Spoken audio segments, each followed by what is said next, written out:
In the midst of social distancing and business lockdowns, a freelance writer and a graphic artist bought a bus, converted it into a tiny home on wheels, and moved out of our 4-bedroom house.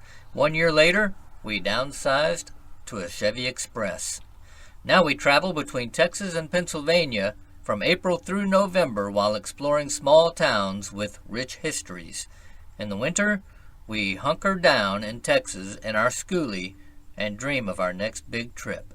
We're Alan and Teresa. And we're rolling with our gnomies. I'm standing here by the city well in Social Circle, Georgia. And we're going to do a tour of this cute little town here. There's a local legend here that says a group of men were sitting here at this well in the early 1800s, just enjoying their favorite beverage. Hang on. I'm not sure if it was water or beer or some adult beverage, but they were having themselves a good time when a stranger came up and they invited him to join them, and he said, well, this surely is a social circle. And the name stuck, and that's how they got the name. So, hey, if you're looking for a hidden gem, don't forget the small towns. This place is beautiful, and I can't wait to see what we find. All right, so we're standing in front of the Josiah Townhouse. It's believed to be the oldest standing structure in Social Circle. It's an 1838 home known as the Social Circle Dinner House because the owner, Josiah Clark, fed passengers and crew of the railway as they passed through. Okay.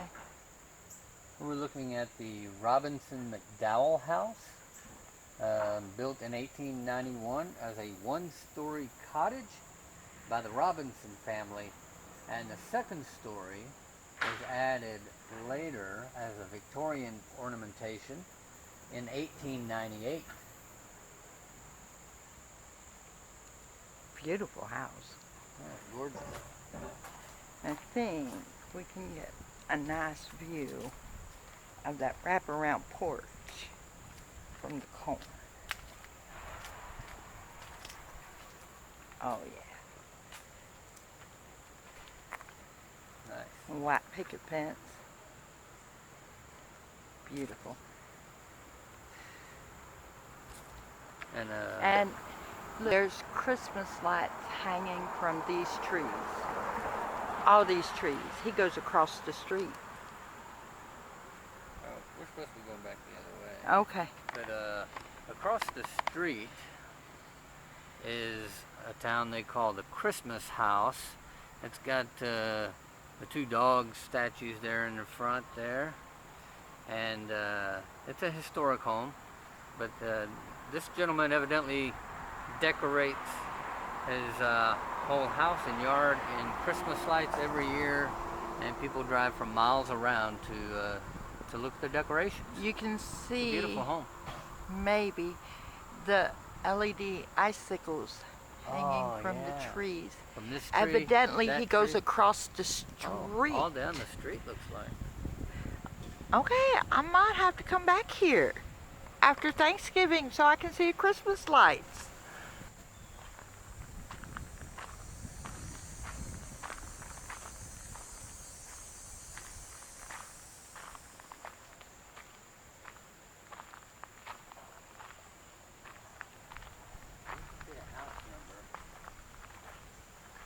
But I think it's 246. Mailbox. So it's called Yeah, it's 246. the William Henry Stanton Townhouse. It was built by Billy Stanton, or William Stanton, who was a planter, financier, and a Confederate Civil War veteran. The Social Circle Library was named in his honor.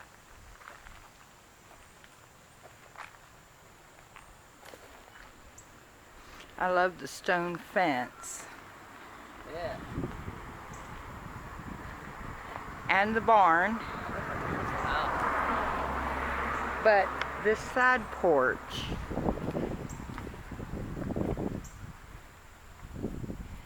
I can see many an evening spent sitting on that side porch.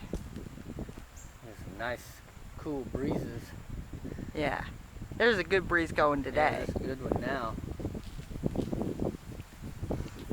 I can see me sitting on that side porch in the afternoon with a cup of sweet tea.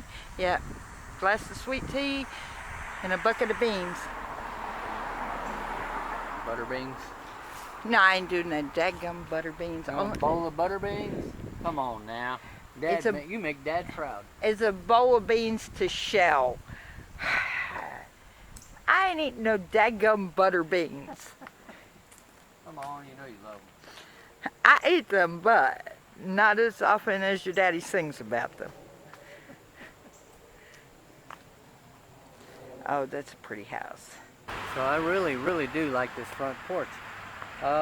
This is called the Watson Williams house. Mr. Watson was a railway engineer, and he chose this location for his home based on its proximity to the railroad. It was built in 1905. It's been renovated twice in the past 113 years, and the original barn sits at the back of the property. I'm gonna bet that that bridge goes across the railroad tracks. It probably does. Look at this. Okay. Now, this bridge, now concrete, was originally wooden.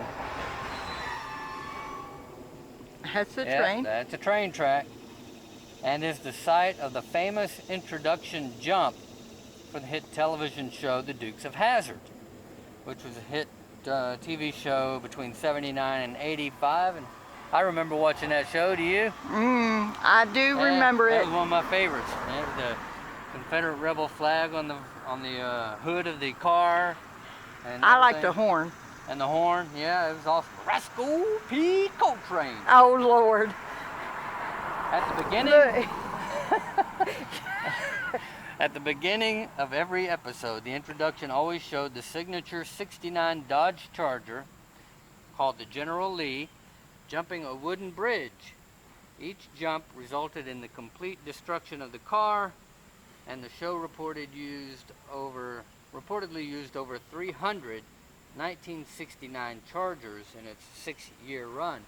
So this would have been the bridge, but they've since rebuilt it. Yeah, it was rebuilt in 1986. Yeah, in 86.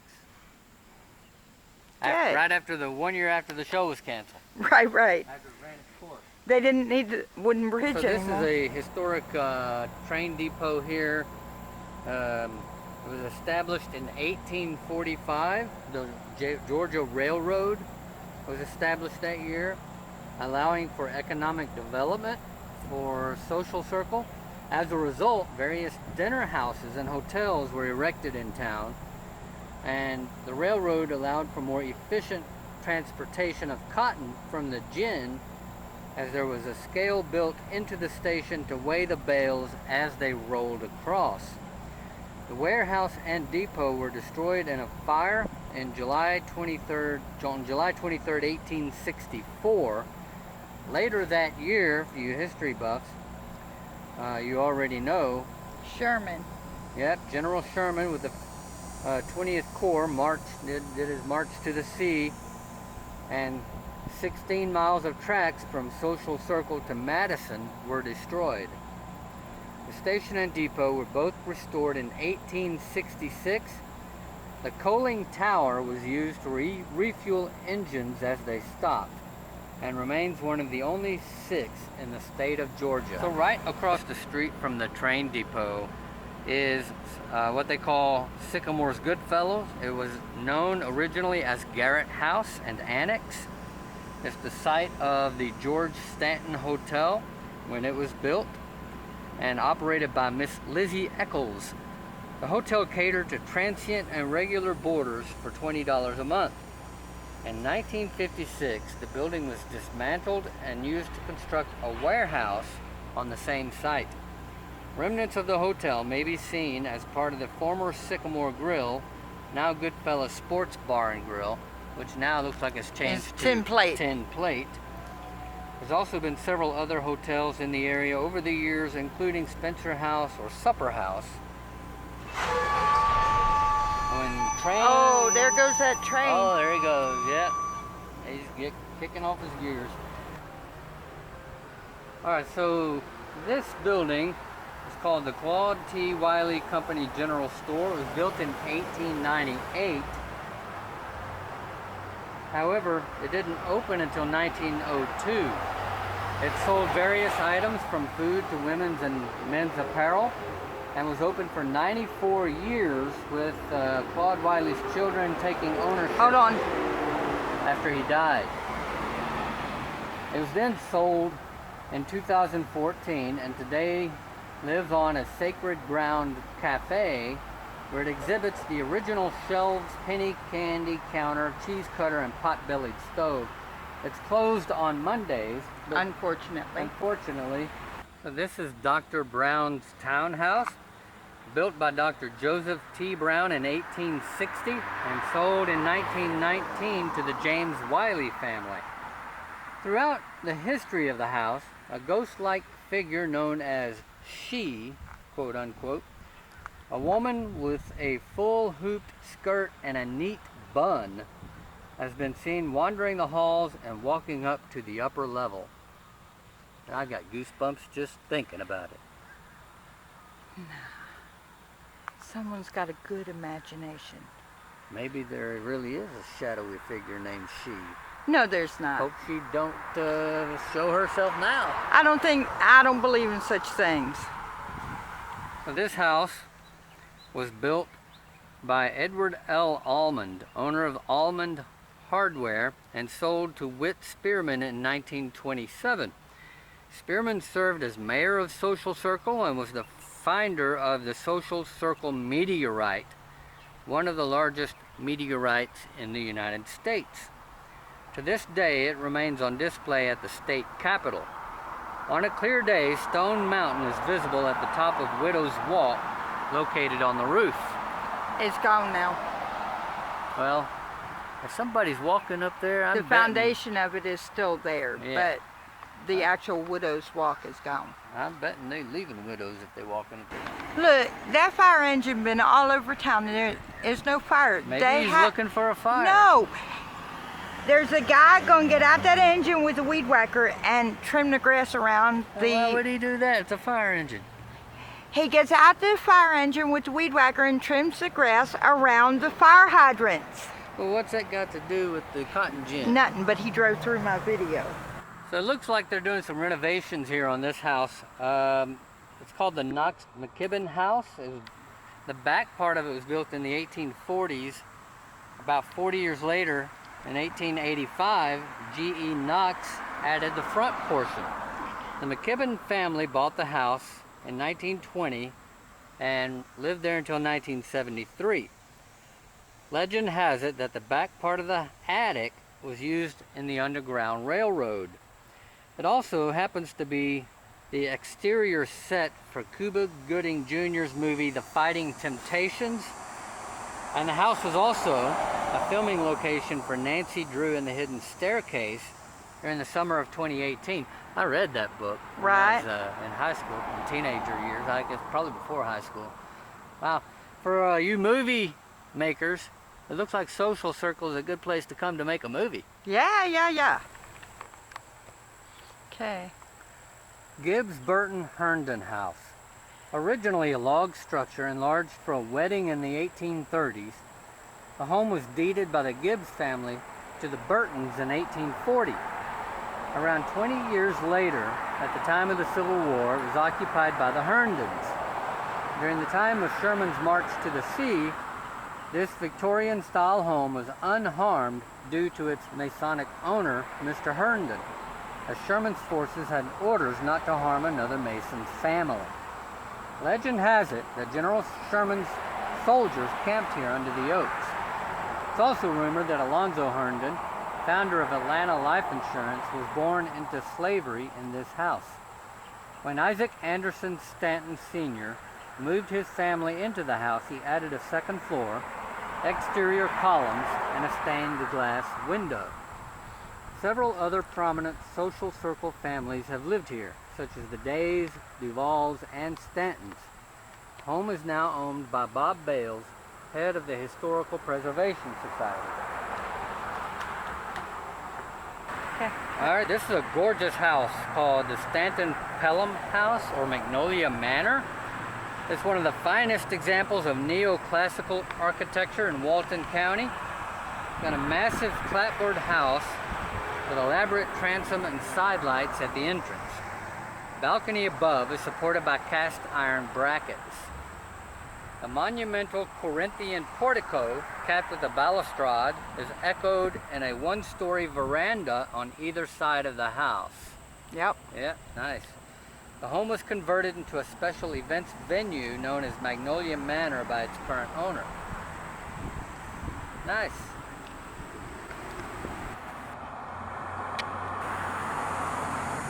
Okay. The First Baptist Church, a social circle, was organized in 1836, and the current structure was built in 1905 and remodeled in 1968 in the Williamsburg style. I like that keep, that little castle keep. The castle keep, yeah. And there's a shorter one on the corner. Yeah, It's a gorgeous church. It's got a castle keep. What more do you need? The Sanders Upshaw house, originally built by Sanders Upshaw, then sold to the former mayor of Social Circle, W.B. Stevens Jr. in the 1960s. Sanders' brother, John Upshaw, built the home across the street, which we'll talk about in just a second. Due to John's competitive nature, his home was built in the exact style of Sanders' house, only larger. If you notice, the front doors to both houses are exactly in line with each other. They are. They are directly in line. Their sidewalks are directly in line. So There's the sidewalk. That's interesting. Now, the Blue Willow Inn was built by John Upshaw for his wife. John's relative, Red Upshaw, was briefly married to Margaret Mitchell, the author of Gone with the Wind. And during their courtship, she was supposedly a frequent visitor of this house. Their whirlwind romance inspired the relationship of the book's main characters, Scarlett and Rhett. Yep. Frankly, I don't give a damn. That's all you remember about Gone with the Wind, isn't it? No, it's not. Currently, it's an inn, as you see, Blue Willow Inn, one of the only few destination restaurants in the state of Georgia. It opened its doors in November of '91. It was praised by one of the South's most famous journalists, Louis Grizzard, who had an incredible sense of humor, by the way. He had said he finally found the Southern cooking that he had been looking for all his life. Okay, then. Right here at Blue Willow Inn. Imagine that. So if you're a mystery fan, you grew up being a mystery fan, you might recognize the name of Willie Folk St. John. This is her house. She lived here.